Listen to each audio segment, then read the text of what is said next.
Con immenso piacere che presentiamo una persona che non ha bisogno di tante presentazioni. Il suo curriculum lo precede, oltre 12 libri venduti in tutto il mondo, con oltre 30.000 copie piazzate in tutto il mondo. Professor Salvatore De Dalla.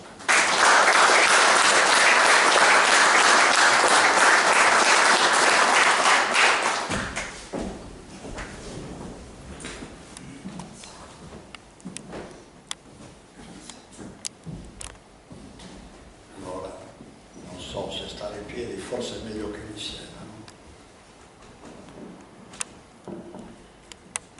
Io vi ringrazio intanto di avermi invitato a questa giornata che ritengo molto importante, perché il destino di Gadoni si gioca veramente nel suo passato, nel suo presente e probabilmente, anzi ne sono sicuro, nel suo futuro, cosa che non si può dire per tanti altri villaggi o paesi della Sardegna, per cui dovremmo essere fieri di trovarci in una situazione dove c'è molta speranza per la popolazione della Barbagia di Belvì.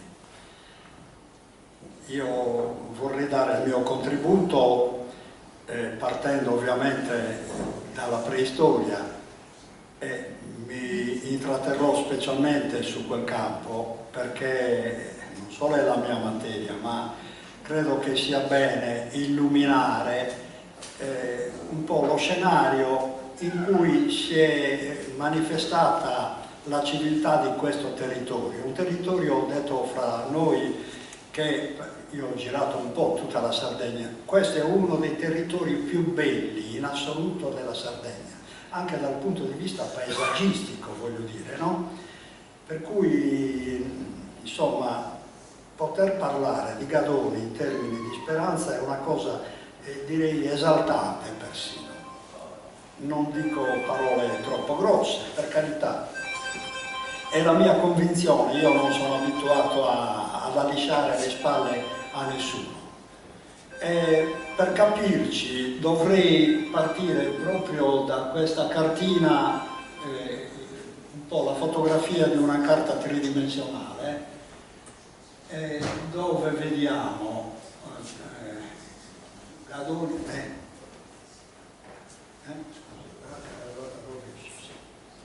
dove vediamo, ecco, Gadoni si trova qua, Gadoni, questo territorio, che viene collegato in linea d'aria con il Golfo di Oristano. Io riconduco il ragionamento alla situazione di 2000, ma anche di 3000, 4000 anni fa. 4000 anni fa il Golfo di Oristano, qua nel retroterra c'era un immenso pantano, però il Golfo di per sé, se lo osservate bene, è unico in Sardegna per avere moltissime difese dal maestrale che viene più o meno così. Non a caso Tarlos fu fondata su questa penisoletta perché aveva la difesa tipica da due parti, ma gli bastava la parte interna dove di sicuro aveva un porto immenso, però i porti si moltiplicarono su tutta la marina qua.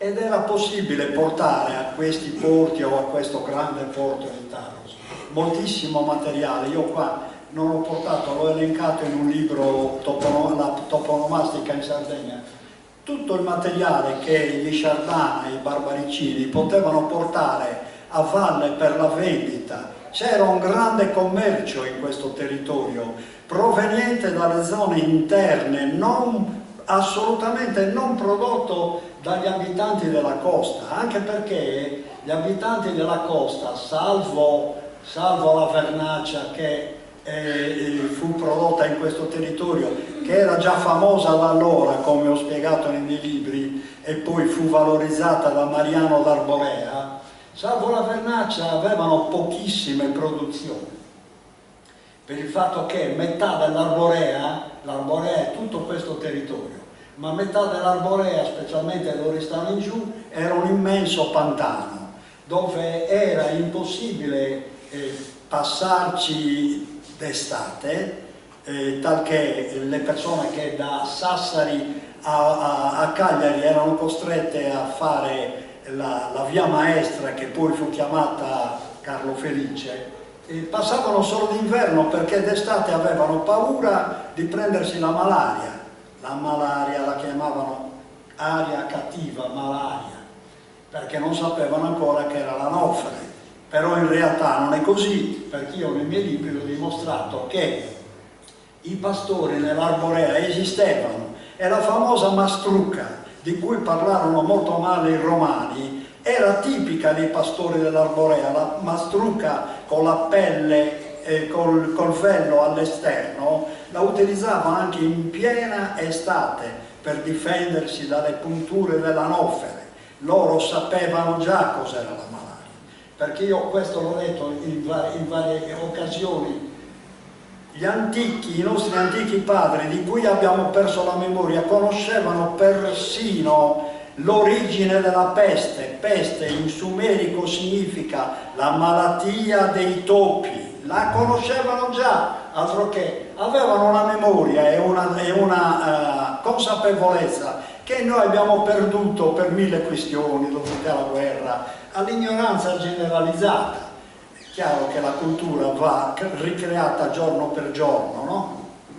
Comunque, dicevo, da Gadoni, io non lo indico esattamente, però esisteva, prima che ci fosse la tecnica dei ponti stabili, una via maestra. Le vie maestre erano le cosiddette vie pastorali, no? Le vie di transumanza.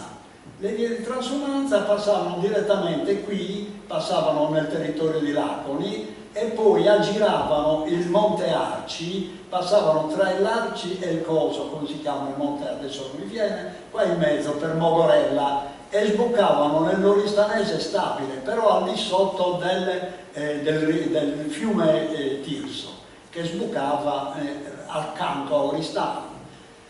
E sul Tirso, eccolo qua, probabilmente c'era un ponte, come dire, separabile momento per momento, un ponte di barche, per poter raggiungere rapidamente Taros, il più grande porto di imbarco. Quando non era possibile, attraverso le golene, i rialzi delle golene di vario tipo che esistevano qui, si raggiungevano i vari porti dove con barche o con navi o che si collocava tutto a Taros, oppure si partiva direttamente all'avventura dal grande golfo di Oristano. Questo era un po' il tracciato che facevano gli Sciardana. Perché ne parlo di questo? Perché gli Sciardana provenivano dall'interno, provenivano dalla Barbagia, non provenivano da nessun altro posto. Andiamo oltre. Ecco. Arborea si può interpretare in due modi, o, siccome io ho spiegato che il linguaggio originario era uguale o più o meno uguale, le radici almeno uguali per tutto il Mediterraneo e anche per l'Europa, figuriamoci, può avere un rapporto diretto con l'inglese harbor, che significa appunto porto, rifugio, eccetera. Vedete da dove deriva? Dall'egizio. La lingua egizia è la lingua primitiva dei popoli mediterranei. Hari, riposare da affanni, gratificare, rendere piacevole, poi bu, luogo, sito, più rui, viaggio, viaggiatore, per cui Hari bu rui significò luogo per il riposo dei viaggiatori. Questo era il più antico significato di Arborea, però Arborea, l'ho già detto altrove, è possibile interpretarlo ancora oggi come Ara dalla carico, territorio, più buru, palude, territorio di paludi, per cui lasciamo queste due interpretazioni. Però è anche vero che già gli antichi di due interpretazioni facevano tesoro secondo la convenienza, l'opportunità. per cui fu inteso Arborea già nei due modi che ho detto già da allora, senza andare a sottilizzare. Vedete, dalla Sardegna si apriva un grandissimo mercato per tutto il Mediterraneo. Tenete conto che la Sardegna fu colonizzata durante le epoche glaciali dall'Homo sapiens e ancora prima dal Neanderthal. In ogni modo l'Homo sapiens lo ritroviamo tranquillamente nel Paleolitico superiore in Sardegna e c'era arrivato attraverso le isole toscane, le quali, stando ai geologi, in quel periodo affioravano moltissimo e creavano una sorta di penisola che li collocava direttamente alla Corsica. La Corsica era più vicina alla Sardegna, molto più basso il mare, ed ecco che si arrivò con estrema facilità in Sardegna. Però teniamo conto del fatto che la Sardegna a sua volta rimase sempre, poi man mano che i mari si alzavano, rimase sempre un luogo isolato, e l'isolamento ci portò anche a mantenere fissa la lingua delle origini. La lingua sarda si ancora quantomeno a 40.000 anni fa. Quando io dico queste cose le dimostro scientificamente, perché la lingua sarda si ritrovano le radici nella lingua sumerica e in quella egizia. Le comunicazioni sembrano difficili fino al delta, da dove proveniva l'Homo sapiens lungo il Nilo. Però non è così, c'erano le comunicazioni, non solo costa a costa, ma anche le comunicazioni d'altura. Per tutto il Mediterraneo gli Shardana sapevano navigare alla perfezione, anche perché conoscevano alla perfezione il firmamento col quale, specie nelle notti d'estate, si orientavano. L'ho già detto, ma rapidamente, io sono giunto a scrivere anche il dizionario etimologico della lingua gotica per dimostrare semplicemente che tutte le lingue euro-mediterranee in origine erano uguali, per cui anche la lingua gotica risale ai tempi remotissimi dell'Homo sapiens, ma andiamo oltre. Mostro questa slide per un motivo semplicissimo. Le lingue, io sono riuscito a ritrovare le radici di tutte le lingue europee, semplicemente sezionando le parole, con una tecnica che naturalmente ci vuole abitudine e competenza, bisogna dirlo, non può, uno qualsiasi non può mettersi a fare questo lavoro, ma con la competenza si riesce a sezionare le singole parole di oggi e a trovare il significato primitivo di allora. Ecco perché io dico non da oggi che la parola, anche quella di oggi, assomiglia a un melograno, basta all'esterno è una buccia semiruvida, che non dice niente. Una volta che lo spacchiamo è pieno di rubini gustosissimi. Così è la parola, a saperla maneggiare e interpretare, ed è con questa tecnica che noi riusciamo a collegare il nostro cordone ombelicale con tutti i popoli mediterranei. Shardana, la prima parola Shardana fu registrata dai faraoni, perciò da 2500 anni prima di Cristo, e poi scendi fino al 1500 a.C. Vedete, non so se si legge da lontano. Così. Shardana, questa T col puntino sotto si legge D, all'inglese, the. Shardana, Shardemu, secondo gli scritti. Vi faccio vedere rapidamente perché lo scrivevano in vari modi, ma molto simili fra di loro, gli antichi egizi. Sh, A, non so se vedete bene, R, D, N, fine. E questo poi ci mettevano il segno dell'uomo per indicare che quando scrivevano questo, Shardam, significava un popolo. che era numeroso, queste tre lineette una sull'altra indicano un popolo numeroso, cioè un popolo organizzato che andava a invadere le terre dell'Egitto per tentare di impossessarsene. Andiamo oltre. C'è il grosso problema dei lingotti oxide a pelle di bue, che molti dicono che derivavano da Cipro, alcuni altri che invece venivano forgiati qui in Sardegna e portati, non dico a Cipro dove c'era la patria del rame per tutto il Mediterraneo, ma portati comunque venduti in tutto il Mediterraneo. E qua, se guardate bene, e questo lascio aperto il problema agli archeologi, è loro competenza a dire l'ultima parola, però voglio far notare che qui, non so se vedete bene, c'è rappresentato, stampato, qua purtroppo l'oxide adesso si trova in queste condizioni, molto corroso, molto incrostato, però si è salvato ancora questo segno stampato, impresso a fuoco, insomma, che se vedete bene è il segno del pugnaletto nuragico. Andiamo oltre, qua si vede un po' meglio anche se sfocata. Queste foto io le ho fatte dal vivo, se non erro, però mi sono uscite male. Non so se vedete il segno del pugnaletto nuragico. Il pugnaletto nuragico, eccolo qua, nel museo di Perfugas ci ho messo una mano femminile per far vedere una cosa, che questa mano femminile non poteva, pur con la sua esilità, impugnare quest'elsa, non riusciva perché era troppo stretta l'impugnatura, troppo piccola.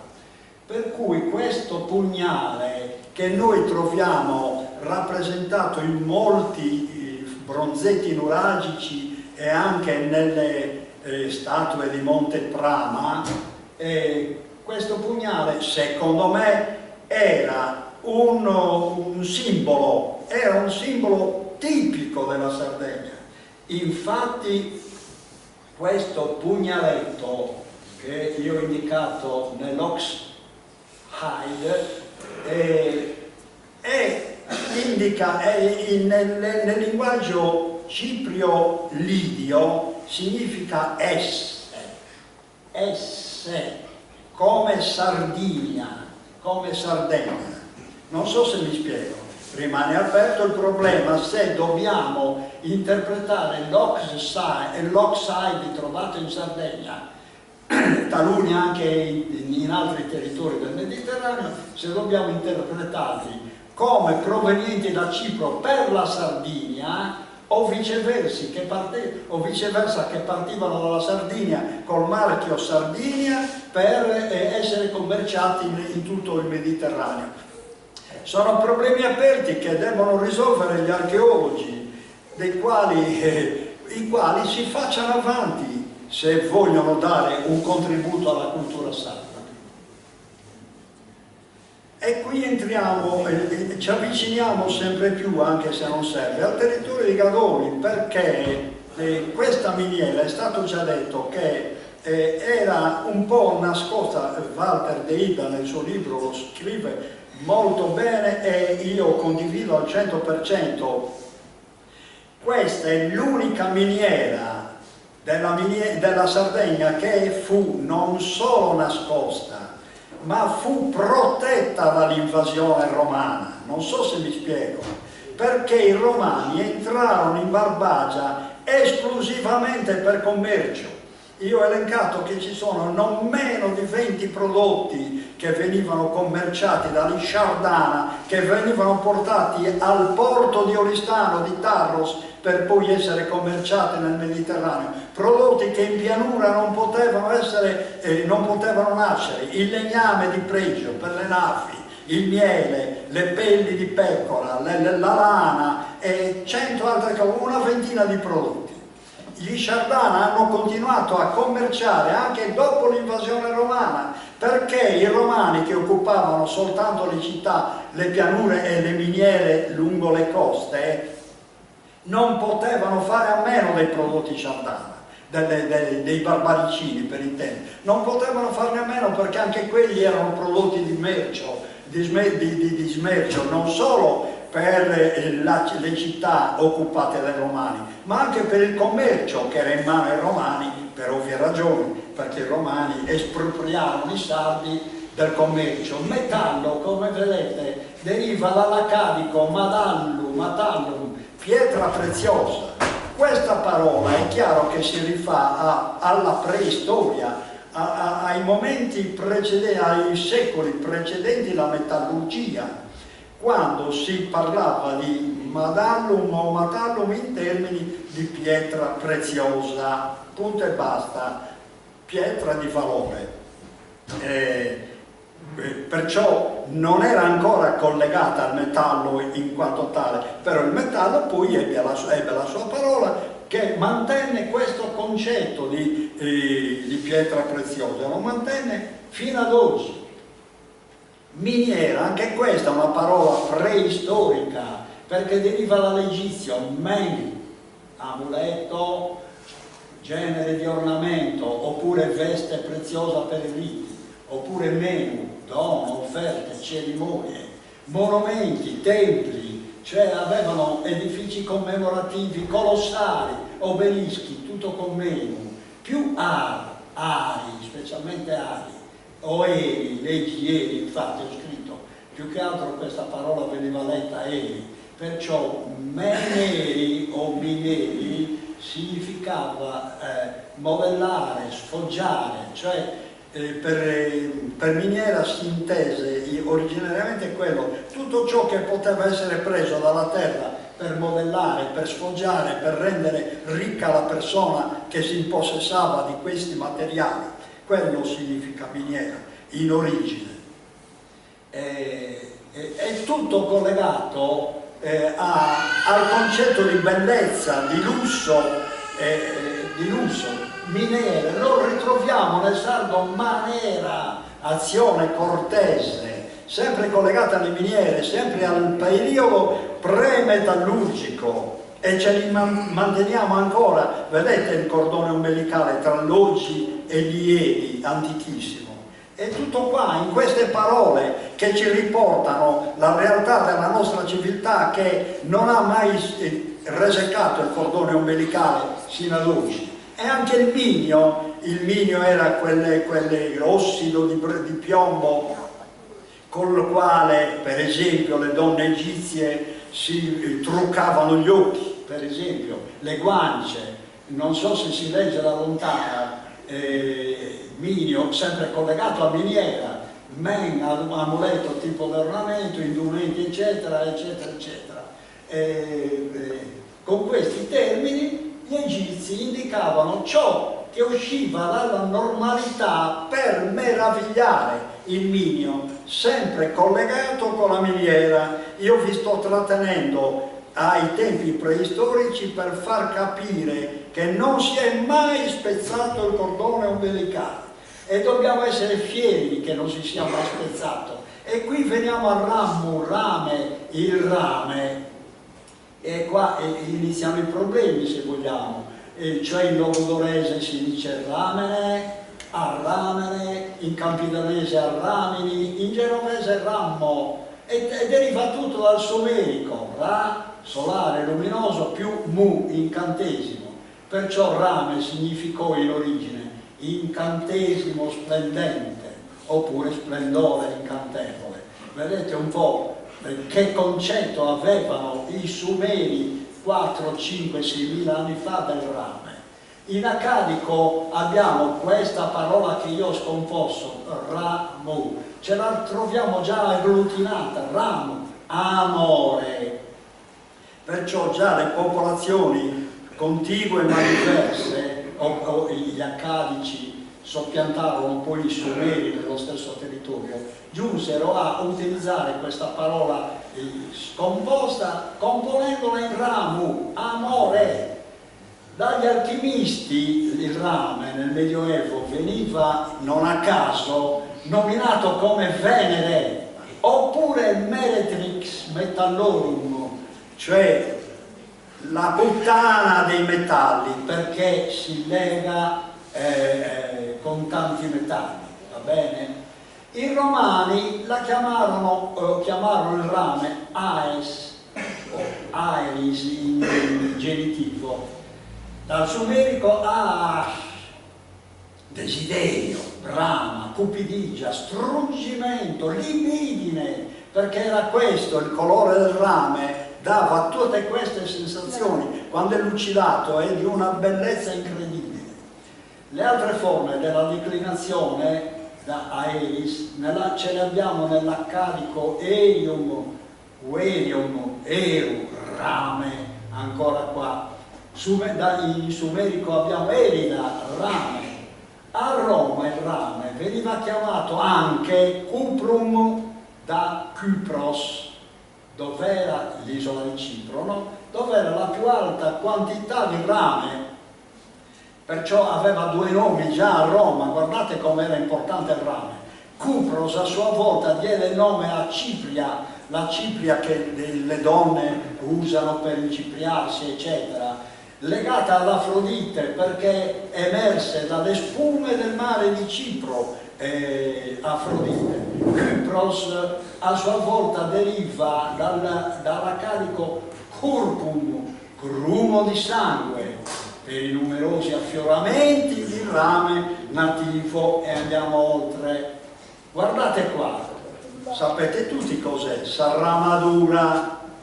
Sarramadura deriva anch'essa dal rame. Sarramadura, adesso ne hanno fatto una cosa eccezionale con la festa di Sant'Efisio, dove sprecano quintali e quintali di petali di rose per infiorare il passaggio del grande santo.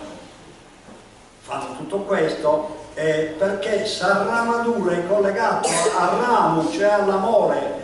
Sarramadura non è altro che un gesto d'amore verso il grande santo o verso Dio. Questo significa ramadura.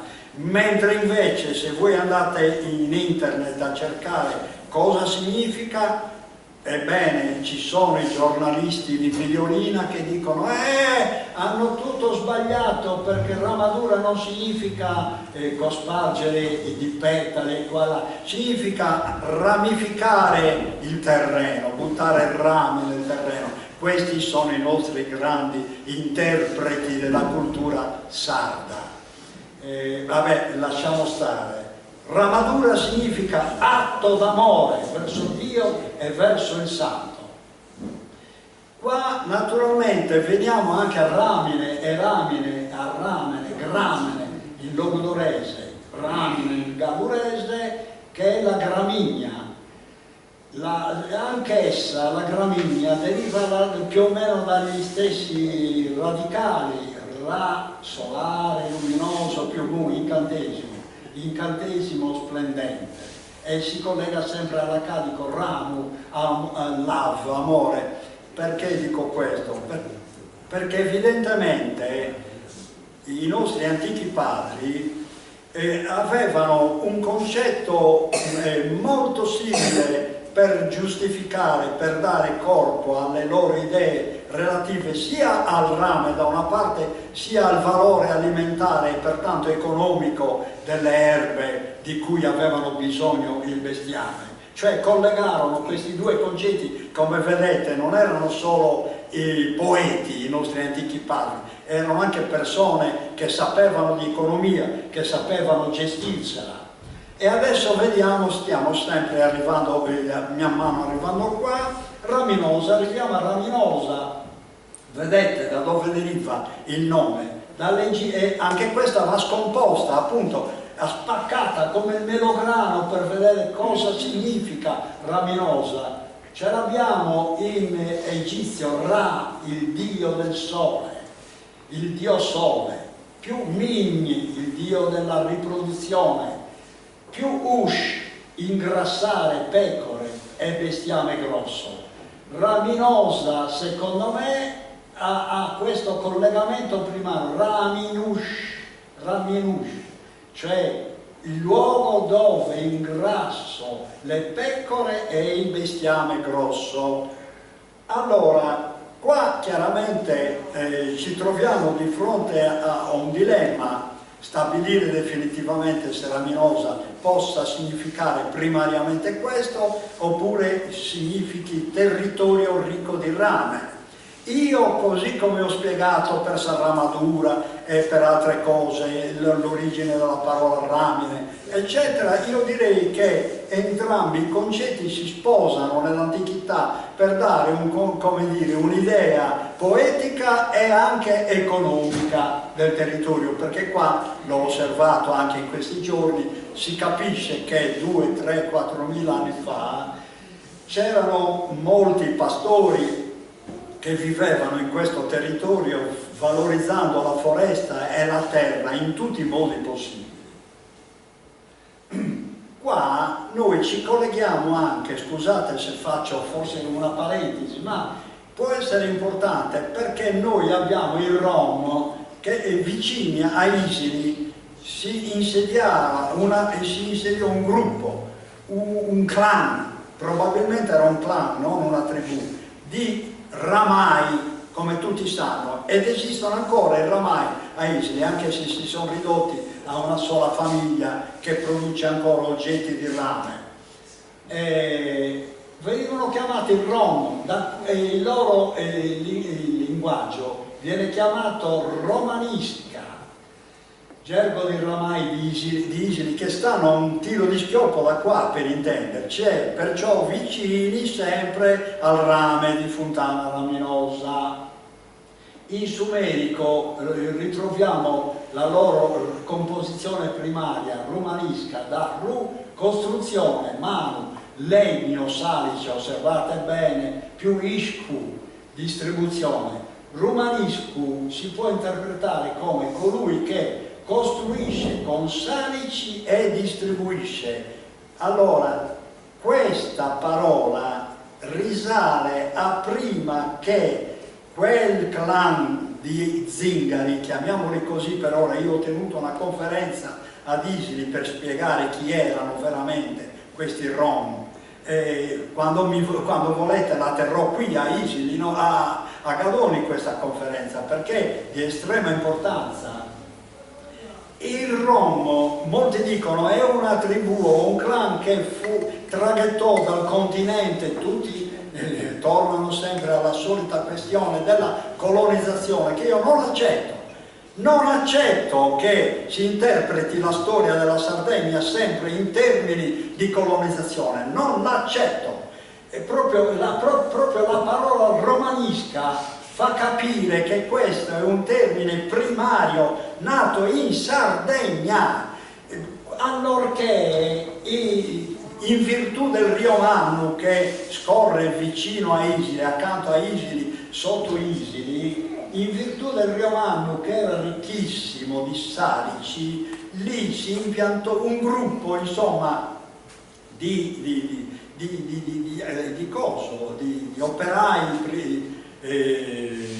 operai specializzati. Si insegnò inizialmente a costruire con salici panieri di ogni tipo, opere di ogni tipo. Tenete conto che le opere con salici eccetera le usano ancora oggi in tutto il mondo. Ancora oggi è possibile costruire con i salici le case di fango, per esempio. Va bene, l'adobe non è altro che si possono creare i mattoni di fango, oppure si creano due paratie di salici laterali e si butta dentro il fango finché indurisce e diventa duro come la pietra. Queste sono le nostre case di fango del Campidano, di cui è pieno ancora il Campidano. Pertanto bisogna pensare che questi qua fossero un corpo specializzato vicinissimi alla miniera di Fontana Raminosa, che creavano inizialmente tutti i loro oggetti di vimini, poi col passare dei secoli, vista il grande potere economico del rame, di Fontana Raminosa si impossessarono del rame e diventarono i migliori ramai del Mediterraneo. Questa è la mia interpretazione. Raminosa si può confrontare, ma solamente in termini scolastici e non altro, con alcune parole che possiamo trovare nel Mediterraneo. Intanto Minosse, ma anche Assemini, Barumini, Nuramini, ho messo questo min che si riproduce in parecchie parole, non solo in queste, miniera, eccetera. Lo ritroviamo in tante parole, io le ho volute mettere non per altro, ma per mostrare che non c'entra nulla che certi brandelli di parole sussistano all'interno di concetti diversi, perché non va analizzato così un termine. Ecco come deve essere analizzato. Per esempio, Minosse deriva dall'egizio meni, arare, coltivare, più uscia, ingrassare, pecore o bestiame grosso. Per cui Minosse chi era? Era il re di Cipro, di Creta, che tutti i re anticamente, a iniziare dai faraoni, si davano nomi programmatici. E questo significa che il loro programma di governo era questo. Il programma di Minosse fu di far coltivare bene e ingrassare il bestiame dell'isola, perché tramite questo potevano fare commercio e in più tenere in vita la numerosa popolazione di Creta. Lo stesso nome programmatico che troviamo in Mariano, il giudice d'Arborea, che in accadico significa zappa di Anu, vanga di Anu. Io in vari libri ho dimostrato che tutti i nomi dei re o dei giudici cosiddetti sardi e delle loro mogli e delle loro figli sono tutti di origine accadica, sumerica, perché già nessuno, specialmente i nomi delle donne su cui mi sono appuntato, Agalbursa per dirne uno, nessuno di quei nomi è riferito all'epoca bizantina, cioè al Medioevo, diciamo, della Sardegna, dove iniziarono ad apparire i primi santi portati, inventati, per meglio dire, dal corpo pretesco dei bizantini. Prima non esistevano i santi e pertanto tutti i nomi della Sardegna venivano sempre riferiti all'antico linguaggio che si ritrova ancora vivido nei popoli di Oriente. Mariano significa questo e non l'uomo devoto a Maria, la sposa di Cristo, nel modo più assoluto. Questo ho messo proprio Minosse in collegamento con Mariano per farvi capire che da Minosse a Mariano non è cambiato mai nulla nella tipologia dei nomi nel Mediterraneo, non è cambiato nulla. Chi vuole cambiare le carte in tavola è gente ignorante che vuole tradire la cultura della Sardegna importando tutto dal continente senza nessuna ragione. Barumini, ecco un'altra parola, vedete anche qua è molto diversa da Minosse, sopraelevato e sta sopraelevato sul Riomano, Barumini. E un tempo era il Riomano, era un vero e proprio fiume, ci passava una via di transumanza dalla Barbagia ed il fiume doveva essere in quel punto guardabile perché normalmente i paesi, i villaggi venivano creati nei punti guardabili dei fiumi, per ovvie ragioni, per lasciar passare gli armenti e non solo. Vedete da dove deriva Barumini? Dall'egizio Bah, inondare, sommergere, abbondanza d'acqua. Questo Bah era un titolo del Nilo, cioè il Nilo veniva chiamato anche Bah per il fango che Ruch, il fango ogni anno lo invadeva fecondandolo, più Mini, il dio della fertilità, per cui Barumini, le fricative cadono poi per legge fonetica sarda, perciò Bah, Rum, Ruch cadono e diviene Barumin. Ecco, significa min che abbondi in acqua e fango, cioè Barumini conserva ancora gli antichi epiteti dell'Egitto, in cui il Nilo era fecondatore e produttore di ricchezza. Siamo a questo punto e invece tutti quanti andate a cercare le etimologie che danno a Barumini, è una cosa vergognosa, hanno tradito la cultura sarda. A Semini, a sua volta, vedete ancora un'altra distinzione, Arsemene si chiamava un tempo, luogo di semina, Ara, dal babilonese, aramaico, eccetera, Ara, sito, territorio, ce l'abbiamo ancora in sardo, Ara, per dire, in Kudara, eccetera, dove sta il tuo zio o le tue pecore, dove sono in Kudara o in Kudara, abbiamo lo stesso linguaggio noi dell'antico babilonese, Ara più Saminu, erba spezia da giardino, cioè da coltivazione, Assemine, Arsemene, significò quindi territorio particolarmente coltivabile. Infatti ancora oggi chi vuole andare lì a vedere si accorge. L'Uraminis, sto finendo rapidamente, l'Uraminis a sua volta vedete da dove deriva, qui ho sbagliato, ho messo una N, sì, è uguale, sì. Nuru più ramo, luce, allora, bagliore amatissimo. Questo fu un epiteto rivolto al dio del sole, perciò l'Uraminis è dedicato al dio del sole. Vabbè, qui entriamo un po', ci ricolleghiamo molto velocemente con Amsicora, quando nel 215 d.C. lui tentò di parare, di arginare l'invasione romana verso nord. Lui appena ebbe notizia che le legioni romane avanzavano da Cagliari verso il suo territorio, andò immediatamente al galoppo in Barbagia per reclutare Pellitos Sardos. Non so se leggete Pellitos Sardos, ce l'abbiamo i Pelliti. Allora,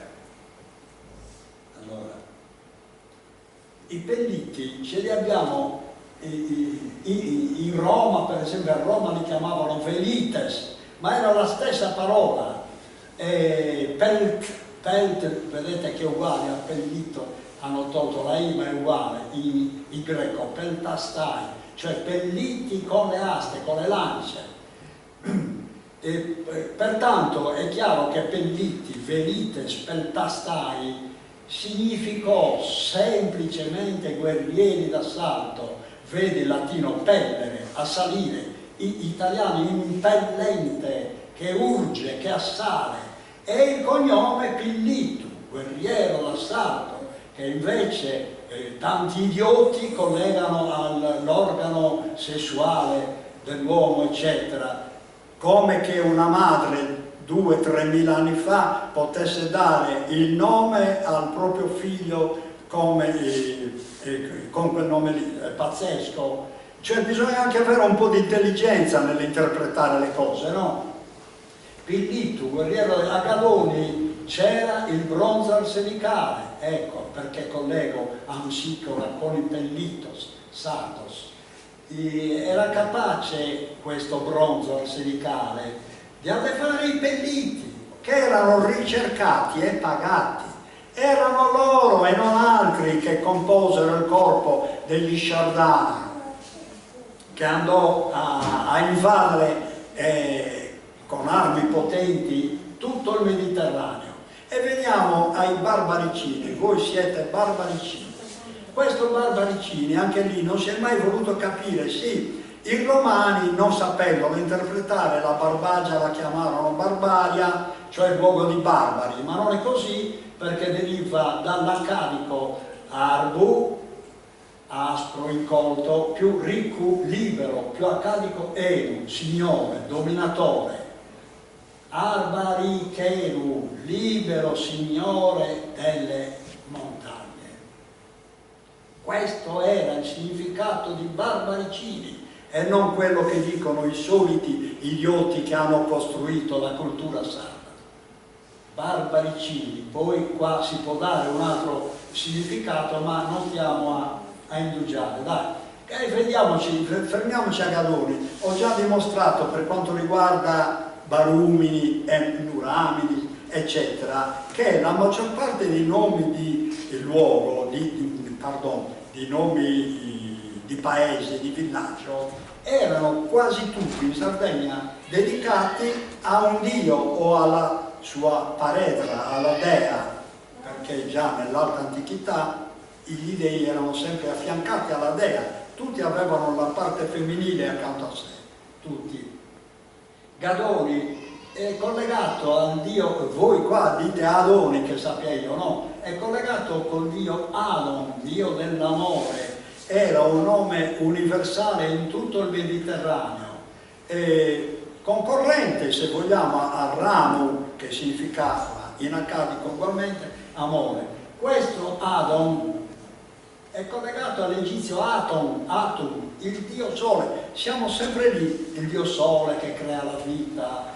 Dio sole, cioè Adon, era la forma praticamente del dio universale, era una sua epifania, un modo di mostrarsi, che era quello dell'amore, appunto. Dio si manifestava principalmente con l'amore per la rinnovazione annua del creato. Per questo Gadoni prese questo nome importantissimo, almeno questa è la mia opinione. Io sto rapidamente terminando, scusate, non so quanto tempo mi sono preso, però sto rapidamente terminando. E qua parlo molto rapidamente di alcuni toponimi del vostro territorio, iniziando da Mamaicuba, se ho ben capito, fu una delle prime miniere della zona. Inizialmente tenete conto che il territorio allora, ieri l'ho girato e ho avuto l'ennesima occasione di vedere e fotografare un sacco di matricine cosiddette che furono tagliate più di un secolo fa per creare traversine ferroviarie, ma principalmente traverse delle miniere. Poi la foresta ricrebbe, quella qua sull'altopiano di Santa Sofia, Corongia, è una foresta in lietissima ricrescita, è una foresta favolosa che dovete proteggere con tutti i mezzi e renderla fruibile per il turismo, perché è una foresta che io dico fatata. Mamaicuba sta sotto Gadoni, qua sotto, prima del Flumendosa. Vi fu aperta la prima miniera, vedete da dove deriva, secondo me, Manu, acqua, più Cubu, contenitore d'acqua, grossa anfora, eccetera. Da cui anche il sardo Cuba, botte, la Cuba deriva dall'arcadico Cubu, perciò Mamaicuba potrebbe avere quel significato, però io qua lascio aperta la cosa perché non voglio, sarebbe anche troppo lungo parlarne, andiamo oltre velocemente. Rio Saragino, velocemente, voi avete il Rio Saragino che si mette sul Flumendosa in un'area impervia, ma è inutile parlare di questo perché tutti i compluvi che voi avete sono tutti impervi e selvaggi. Bacchus Arachino, per esempio, io l'ho percorso a piedi, è ugualmente una forra selvaggia del supramonte di Dorgali. Poi c'è la punta Serachina di Pitti che domina pendii rocciosi assai scoscesi. Vedete, deriva dall'arcadico Saracum, distruggere, rovinare, da cui anche l'italiano seracco, parete o spuntone di ghiaccio prodotto dall'apertura di un crepaccio.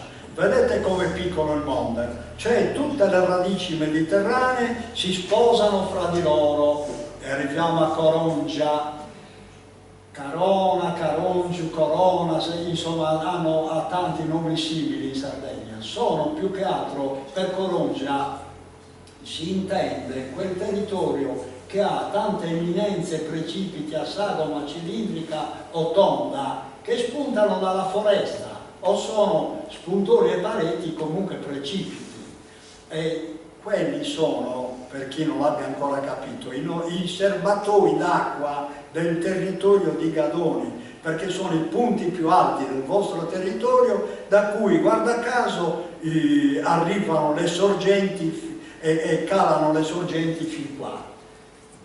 Corongia, dal sumerico car, spuntare, levarsi, alzarsi in attesa, e allora carum, caroma, abbiamo visto da dove proviene il significato, no? Andiamo oltre. Giacuru, ecco, mi piace parlare di questo perché Giacuru lo troviamo identico in un territorio sassarese, solo che i sassaresi, per ovvie ragioni, i sassaresi furono la seconda città, non città, perché insomma i romani occuparono secondariamente ai tempi di Giulio Cesare Turris Libisonis, l'attuale Porto Torres, e da lì poi pian piano migrarono, anche sulla spinta dell'invasione araba, migrarono creando la città di Sassari. Comunque vicino a Sassari abbiamo un toponimo che è uguale, però noi abituati a Sassari si ha ancora il retaggio dell'antico latino e non a caso si tende a italianizzare tutto, perché ha avuto un notevole influsso del latino. Poi alla fine, oggi come oggi, tende a italianizzare, per cui abbiamo un territorio sassarese chiamato Luna e Sole, italianizzato. Giacuru significa luna e sole, come vedete, dall'ebraico Yaku, Dio sonno, composto dall'egizio Iaku, questa A si legge U in questo caso, Iaku, signore degli spiriti, delle anime, era un titolo di Ecivide. A Iaku si abbina l'egizio Ur, Dio altissimo, immenso, potentissimo, sonno, infinito, per cui Yaku, tenete conto che in origine, anche per gli egizi, era la dea Luna, per cui ecco perché dico a Sassari Luna e Sole.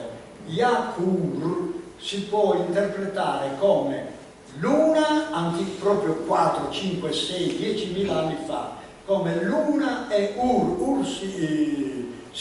può anche derivare, poi faccio vedere, da Horus, il dio del sole, oro famoso, e perciò può significare luna e sole anche qua. Cirina, sto veramente terminando, Cerina, l'ho voluto citare perché non deriva dal famoso Cirina che, insomma, di cui si è parlato la volta scorsa, deriva secondo me dall'egizio Ker, forno, fornace, più in, quindi Kerin significò fornace di produzione del metallo. Questo secondo me questo è uno degli indizi, se non una prova, del fatto che qua il metallo veniva fuso già da epoche preistoriche. Anche qua andiamo velocissimi, Mogu Mori, insomma, ha lo stesso collegamento con Meru Mori, Eru rame, per cui Mogu Mori forse significa ruppe del rame, a guardia della miniera nuragica.